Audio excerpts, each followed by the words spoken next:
10 ते 15 मिनिटाच्या आत मी तुम्हाला एक्सप्लेन करायचा प्रयत्न करणार आहे की स्विंग ट्रेडिंगची सुरुवात कशी करायची आणि कन्सिस्टंटली प्रॉफिटेबल कसं व्हायचं.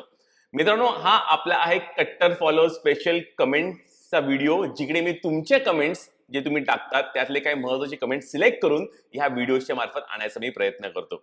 सो आजचा व्हिडिओचा सुरुवात जी करतोय, क्वेश्चन जो आलेला आहे सौरभजींचा की नमस्कार सर, तुम्ही जेव्हा स्विंग ट्रेडिंग एखाद्या स्टॉक खरेदी करता तेव्हा आधी index trend up and down बघतात का, पाहून निर्णय घेतात का, तसंच जो सेक्टर ज्यावेळी चांगली कामगिरी करत असेल तर त्या सेक्टर मधील स्टॉक्स प्राधान्य देतात का. ओके, आणि इतरही काही क्वेश्चन विचारले आहेत की ट्रेड मध्ये कॅपिटल किती लावतात, टोटल कॅपिटल चे किती पर्सेंटेज मध्ये स्टॉक मध्ये इन्व्हेस्ट करता, एकाच वेळी किती स्टॉक्स होल्ड करतात, नवीन स्विंग ट्रेडर जास्तीत जास्त कोणत्या चुक्या करतो आणि तुम्ही स्वतः सुरुवातीला कोणत्या चुका केल्या होत्या. मित्रांनो, या सगळ्या गोष्टी आपण या व्हिडिओमध्ये पण कव्हर करणार आहोत. राईट, सो व्हिडिओमध्ये इन्फॉर्मेशन जर तुम्हाला कुठेही आवडत असेल तर नक्की व्हिडिओला लाईक जरूर करा आणि जास्तीत जास्त मराठी माणसांपर्यंत आपला व्हिडिओ शेअर करण्यास माझी मदत करा. माझं इंट्रोडक्शन करून घेतो. जय हिंद, जय महाराष्ट्र. मित्रांनो, मी आहे महेश पाटील, शेअर मार्केटला ट्रेडर आणि एक म्युच्युअल फंड इन्व्हेस्टर. जर तुम्हाला शेअर मार्केट माझ्याकडे शिकायचं असेल पण टोटली फ्री मध्ये, आपल्या व्हिडिओच्या डिस्क्रिप्शन मध्ये हे लिंक दिलेलं आहे. या लिंक मध्ये क्लिक करून तुमचं नाव, मोबाईल नंबर, ईमेल ऍड्रेस, या तिन्ही गोष्टी मला व्हॉट्सअपला पाठवा. एक 24 वेळात रिप्लाय करतील. ऑफर काय दिली ती नीट वाचून घ्या. आवडत असेल ऑफर तर नक्की थोडंसं कष्ट घेऊन पुढच्या स्टेप्स घ्या. माझ्या शेअर मार्केटच्या फ्री वेबिनार सीरीजच्या बॅचेस दर 15 दिवसाला सुरू होतात. या व्यतिरिक्त ऍडिशनल लर्निंगसाठी, ऍडिशनल कॉन्टेंटसाठी, ऍडिशनल प्रॅक्टिकल गोष्टी शिकण्यासाठी आपल्या टेलिग्राम चॅनलचं लिंक इकडे दिलेलं आहे. नक्की जॉईन करून घ्या. बरेचसे इंटरेस्टिंग गोष्टी मी तिकडे रेग्युलर बेसिसवरती टाकत असतो, कारण इतरही माझे चॅनल्स आहेत त्याची अपडेट्स मी टाकत असतो व्हिडिओचे. तर चला व्हिडिओची पण सुरुवात करूया.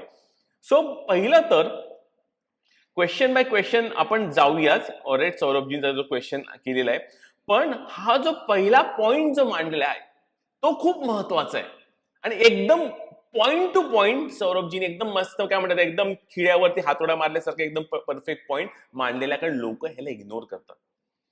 एक लक्षात ठेवा, आपलं शेअर मार्केटमध्ये आहे ना, निफ्टी, सेन्सेक्स हे जे दोन निर्देशांक आहेत, या दोन निर्देशांक ज्या दिशेने चालतात ना, त्यातले मेजॉरिटी स्टॉक्स म्हणजे 70 ते 80 स्टॉक्स त्याप्रमाणेच चालतात. म्हणजे निफ्टी जर वर असेल 70 ते 80 स्टॉक्स वर असतील 100 पैकी.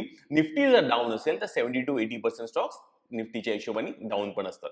सो त्यामुळे निफ्टीचा ट्रेंड बघणं खूपच महत्वाचं आहे. निफ्टीचा अभ्यास, भले आपण निफ्टीमध्ये ट्रेड पण करत नसू, पण निफ्टीचा अभ्यास बघणं खूपच गरजेचं आहे. ओके, त्यासाठी सिंपल गोष्ट काय बघायची आहे, लेट्स से आपल्या हे निफ्टीचा असं काइंड ऑफ चार्ट आहे.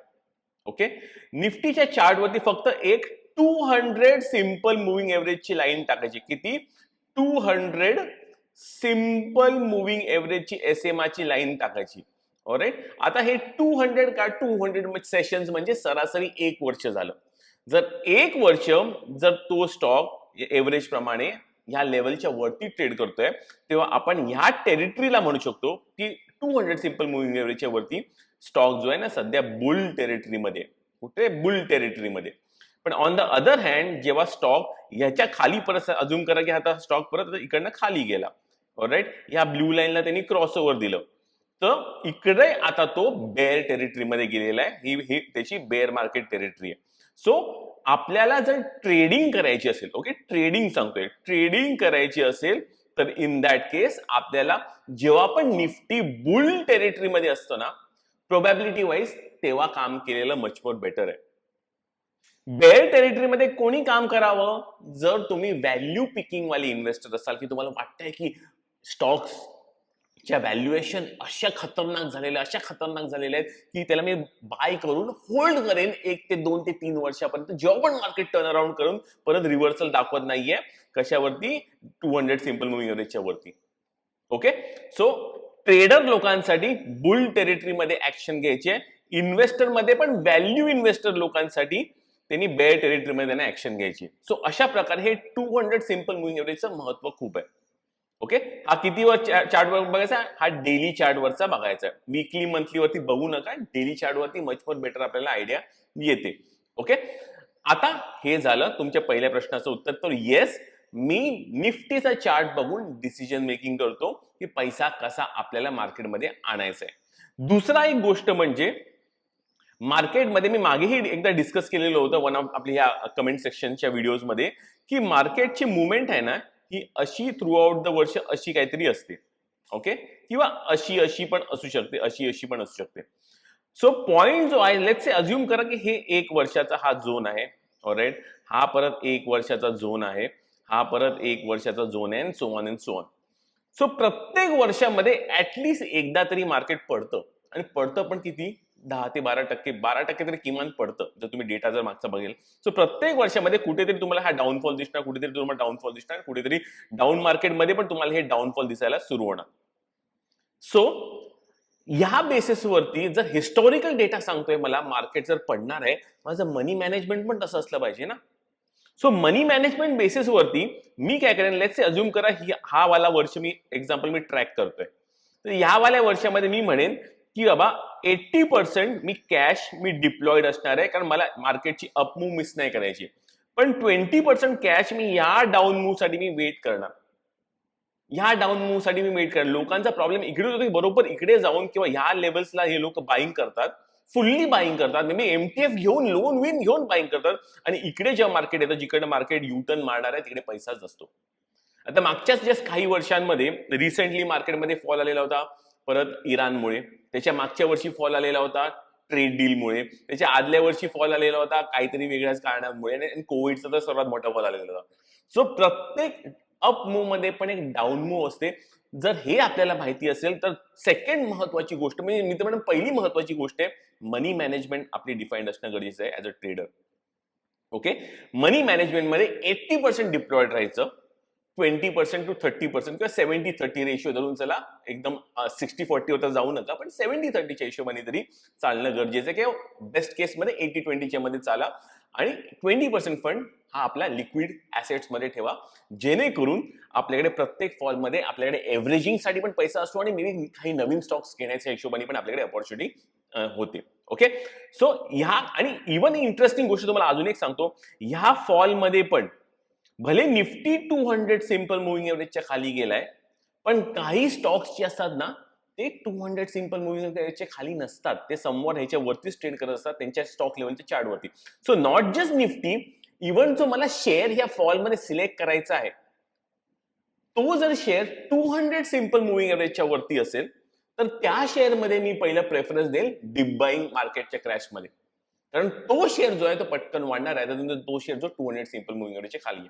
सो अशा प्रकारे money management couple with 200 simple moving average जर आपण काम केलं तर छान पैसा बनण्याचे फुल ऑन चान्सेस आहे. ओके, आता काही लोक ह्या क्रॉसओव्हर साठी वेट करतात आणि क्रॉसओव्हर नंतर बाईंग सुरू करतात, काही लोक ह्या क्रॉसओव्हरच्या साठी वेट करतात आणि त्याप्रमाणे पण गोष्टी करतात, पण मी क्रॉसओव्हर साठी वेट करत नाही. क्रॉस हे फक्त माझ्यासाठी एक सिग्नल आहे की मार्केट बुल मार्केटमध्ये की बेअर मार्केटमध्ये. ओके, आता जर आपण फर्दर जर आपण ह्यांचे इतर क्वेश्चन जर मी बघायला गेलो, की आता सेक्टर लेवलला पण हेच बघायचं. बघा सेक्टर किती आहेत, मुश्किल 4 काय 5 सेक्टर्स आहेत असे महत्वाचे. एक बँकिंग अँड फायनान्शियल्स, दुसरं आहे आपलं IT सेक्टर, तिसरा आपला असेल आपला एनर्जी, चौथा असेल आपल्याला गव्हर्नमेंट स्टॉक्स, ऑलराईट, आणि इतर असतील म्हणजे कन्झ्युमर इंडेक्स आणि एक्सेट्रा असे बरेचसे आहेत. काय म्हणतात फिनटेक वाले पण आपलं काय फिन निफ्टी पण आहे. So bank Nifty, Fin Nifty आणि इतर जे FMCG सेक्टर्स आहेत, फार्मा सेक्टर आहे, IT सेक्टर, हे 5-6 इंडेक्सचे एक वॉचलिस्ट पहिले बनवून घ्यायची. काय बनवायची, ब्रोकरची सॉफ्टवेअरमध्ये एक वॉचलिस्ट बनवून घ्यायची. वॉचलिस्ट बनवून त्याच्यामध्ये त्या वॉचलिस्टमध्ये परत निफ्टी तर असलाच पाहिजे, मग बँक निफ्टी असेल तुमचा, फार्माचा असेल, ओके, फिन निफ्टी असेल, ऑलराईट, इतर तुमचा IT असेल. सो डेली बेसिसवरती हे ना स्कॅन फक्त करायचं, दररोज बघायचं. ओके, दररोज काय बघायला काय 5 सेकंड, एक क्लिक केलं 6 सेकंडामध्ये सगळे क्लिक्स होणार. फक्त काय बघायचं की ह्याच्यामधले कुठले सेक्टर 200 सिंपल मुव्हिंग एव्हरेजच्या वरती आहे. एकदम सिंपल, हे सेम लॉजिक इकडे पण लावायचं. आणि जेव्हा वाटतो दिसायला लागतो की let's say bank Nifty 200 simple moving एव्हरेजच्या वरती जायला लागली, मग त्या बँक निफ्टी मधले कॉन्स्टिट्युएंट्स कुठले आहेत हे जर तुम्हाला गुगल जरी केले तर तुम्हाला मिळतील. हल्ली प्री डिफाईन्ड वॉचलिस्ट पण ब्रोकर्सकडे आलेले आहेत. मग त्याचे स्टॉक जाऊन तुम्ही चेक करायचं. ओके, अज्युम करा मला बँक निफ्टी सगळं बाकी सगळं निफ्टी पण बेरिश, पण बँक निफ्टी बुलिश झालेलं आहे.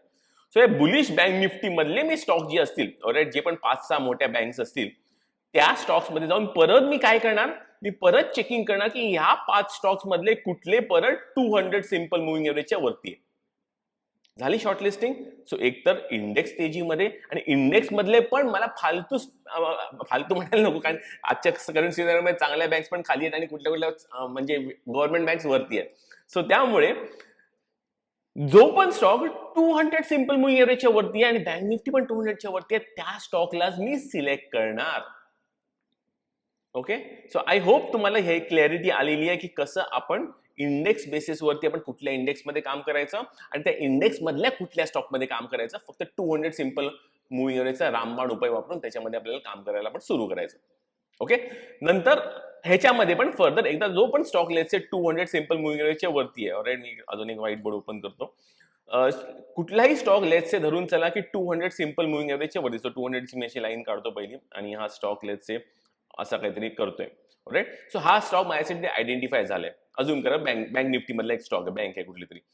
पण आता ह्याच्यामध्ये एंट्री कशी घेणार? मग एंट्री तुम्हाला डिसाईड करायचं आहे. मी काही पॅटर्न बेस्ड ब्रेकआउट घेणार, ओके, की मी काही असं डार्वास बॉक्स असं कन्सॉलिडेशन नंतर असं ब्रेकआउट घेणार, ऑलराईट, की मी मार्केटला वर गेल्यावरती परत जेव्हा रिटेस्टिंगला येईल कुठल्या तरी 9 एक्सपोनेन्शियल वरती, 30 वरती, 50 वरती, तेव्हा मी एंट्री घेणार.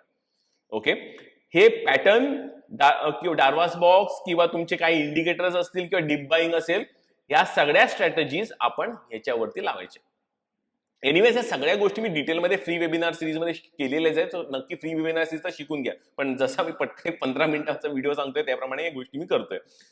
आणि फायनली आता हे तुमचे क्वेश्चन. सो आता मी कॅपिटल किती लावतो, एका ट्रेडमध्ये कॅपिटल किती लावतो? जर मी मार्जिन ट्रेडिंग फंडिंग करत असेल, ओके, जर मी मार्जिन ट्रेडिंग फंडिंग वापरत असेल तर 5% एका स्टॉकवरती कॅपिटल नसतो.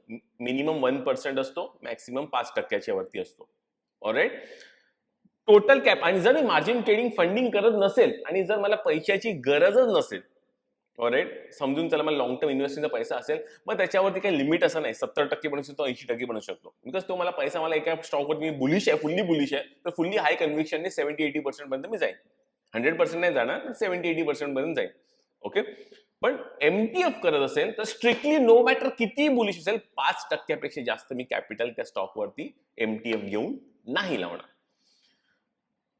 टोटल कॅपिटलचे किती टक्के एका स्टॉकमध्ये इन्व्हेस्टेड असतात? सो अगेन सेम लॉजिक आहे, नॉट मोर देन 5%. आणि माझं एमटीएफचा पोर्टफोलिओ एकदम वेल डिव्हर्सिफाईड आहे. 100च्या वरची स्टॉक्स आहेत, आपण म्हणू शकतो 1%च्या घरात. एका वेळी माझ्याकडे पोर्टफोलिओमध्ये 100च्या वरती पण स्टॉक्स असतात, ट्रेडिंगवाले पण स्टॉक्स असतात, कारण मी सगळे स्टॉक्स एका टाईपनेच घेतो, ऑलराईट. ह्याच्यावरती पण मी एमटीएफच्या बाबतीत पण हा व्हिडिओ मी केलेला आहे. एका नवीन स्विंग ट्रेडर सर्वात जास्त चुका कुठे करतात? सर्वात महत्वाची चूक नवीन स्विंग ट्रेडर कुठे करतो माहितीये का? जो नको असलेला कॅपिटल मार्केटमध्ये आणतो. कारण शेअर मार्केटमध्ये शॉर्ट टर्म कॅपिटलला मार्केट अप्रिशिएट करत नाही. तुम्हाला लॉसेस देणार म्हणजे देणारच. आपलं मार्केटमध्ये शॉर्ट टर्म प्लेयर्स जे असतात, ह्याच्यामध्ये कारण पण मी तुम्हाला सांगतो. आपल्या शॉर्ट मार्केट म्हणणार होतो, पण शॉर्ट मार्केट म्हणू शकता तुम्ही, डोक्याला शॉर्ट लागतो कधी कधी. आपल्या स्टॉक मार्केटमध्ये हे जे FNO वाले ट्रेडर्स आहेत, हे FI लोक आहेत, ऑलराईट, बँका ज्या ट्रेड करतात, इन्स्टिट्यूशन ज्या ट्रेड करतात, हे पण पैसे कमवायलाच बसलेत.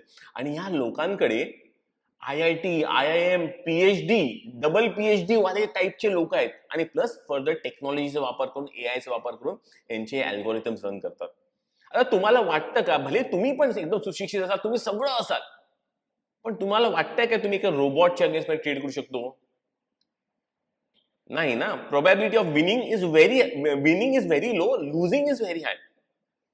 सो आपला आता एज, शेअर मार्केटमध्ये पैसा कमवायचा असो, आपला एक एज पाहिजे असतं, आपले एक काहीतरी एक इंटरेस्टिंग गोष्ट पाहिजे, राईट. तो एज फक्त आणि फक्त वेळेचा एज आपण घेऊ शकतो, टाइमचा एज. स्ट्रॅटेजीचा एज नसतो, मनी मॅनेजमेंटचा पण एज नसतो. फक्त एवढंच आहे, जर खरंच मला प्रॉफिटेबल बनायचं असेल, माझ्याकडे एज जो असेल, अल्गोरिथम मध्ये 2-3 महिने थांबतील, पण मी वर्ष, 2 वर्ष, 3 वर्ष, 10 वर्ष, 20 वर्ष थांबायला रेडी आहे. हे जेव्हा तुम्ही स्वतःला म्हणतात, लॉस होण्याची प्रोबॅबिलिटी 1%च्या राऊंड पण येणार नाही. अनलेस कुठली समज चुकून कमी चोर कंपनी तुम्ही धरली तर गोष्ट त्यासाठी पण डिव्हर्सिफिकेशन करणं गरजेचं. पण ओव्हरऑल पोर्टफोलिओ तुमचा हसत खेळत हसत खेळत तुम्ही अपेक्षा पण नाही कराल, जो तुम्ही आकडा पण लिहाल ना तुमच्या याच्यावरती त्याच्यापेक्षा वर जाऊन थांबेल तो. सो त्यासाठी टाइम हा आपला एज आहे, बाकी आपल्याकडे काही एज नाहीये. लक्षात ठेवा. बाकी त्या गोष्टी ठीक आहे, टेक्निकल्स ठीक आहे, हे बाकी सगळ्या गोष्टी ठीक आहे, ते आपल्याला हेल्प करतात बेटर कॉस्ट ऑफ एक्विजिशनच्या हिशोबाने. पण अपार्ट फ्रॉम दॅट एंट्री सोडल्यास प्रॉफिट कमवण्यासाठी टाइमचा एज आपल्याकडे आहे. तो टाइम जेवढा तुम्ही मार्केटला देऊ शकाल ते महत्वाचं आहे. आणि तीच चूक लोक करतात की टाइम मार्केटला देत नाही, कारण मेनली लोकांना एक तर झटपट पैसा पाहिजे आणि सेकंड गोष्ट म्हणजे लोकांना काय पाहिजे माहितीये का, लोकांना पाहिजे की फटाफट फटाफट मला करोडपती बनायचं. लालच लालच बुरी बरं आहे, सगळ्यांना सांगितलंय राईट, तरी पण ते असतंच. सो तुम्ही स्वतः सुरुवातीला कोणत्या चुका केल्या, मी हेच चुका केल्या, मी काही वेगळ्या नाही, मी इव्हन रिसेंटली पण ह्याच चुका करतो, वेगळ्या काय नाही. जो माझा गरजेचा पैसा न आणलेला पैसा जर मार्केटमध्ये आणला तर तिकडे चूक होते. ओके, सो ही एकच चूक आहे, बाकी काही चूक नाहीये. बाकी तुम्ही स्ट्रॅटेजीज मध्ये चुकलात तरी मार्केट त्याला दुरुस्त करून देणार, जर तुम्ही त्याला वेळ दिला तर. समजा तुम्ही एक कुठली तरी ब्रेकआउट स्ट्रॅटेजी ट्रेड केली, ब्रेकआउट नंतर तो फेकआउट आला, फेकआउट असलाच जबरदस्त आला की 50% स्टॉक खाली गेलाय, अल्ट्रा लार्ज कंपनी 50% गेलीये, ऑलराईट, हल्लीच्या आयटी सेक्टरच्या कंपन्या. तो म्हणणार आहे मी तो ब्रेकआउट घेतला, चांगला स्टॉक होता, 200 सिम्पल मुव्हिंगच्या, शॉर्ट टर्म 10 EMI सगळ्याच्या मुव्हिंगच्या वरती होता, आणि फेकआउट झालं आणि 50% डाऊन गेलाय. पण अगेन वेळेबरोबर सगळे जखम बरे होतात. शेअर मार्केट पण ते जखमाला स्वतःहून बरा करून तुमच्या 50% लॉसला 500% पेक्षा जास्त प्रॉफिट पण करून देऊ शकतो, जर तुम्ही वेळ देऊ शकाल तर. सो हीच एक चूक मी केली आयुष्यभर, बाकी काही नाहीये.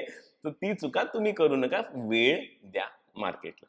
ऑलराईट, सो मित्रांनो, आय होप तुम्हाला हा व्हिडिओ आवडला असेल. असेच प्लीज कमेंट्स करत राहा. तुमचे इतरचे कमेंट्स, हे व्हिडिओ मी लवकर करेनच, पण तुमच्या कमेंट्स मधनं मला अशा व्हिडिओ क्रिएट करण्याची आयडिया येतात, आणि तुमच्या क्वेश्चन्स मधनं तुम्हाला तर उत्तर मिळतच आहे, पण इतर लोकांनाही फायदा होतोय. सो प्लीज कमेंट करा, तुमचे काय क्वेश्चन्स नक्की कमेंट्स मध्ये टाका. मी येणाऱ्या कमेंट सेक्शन स्पेशल आपल्या व्हिडिओच्या सिरीज मध्ये नक्की मी घ्यायचा प्रयत्न करेन. मी आहे महेश पाटील. जय हिंद, जय महाराष्ट्र.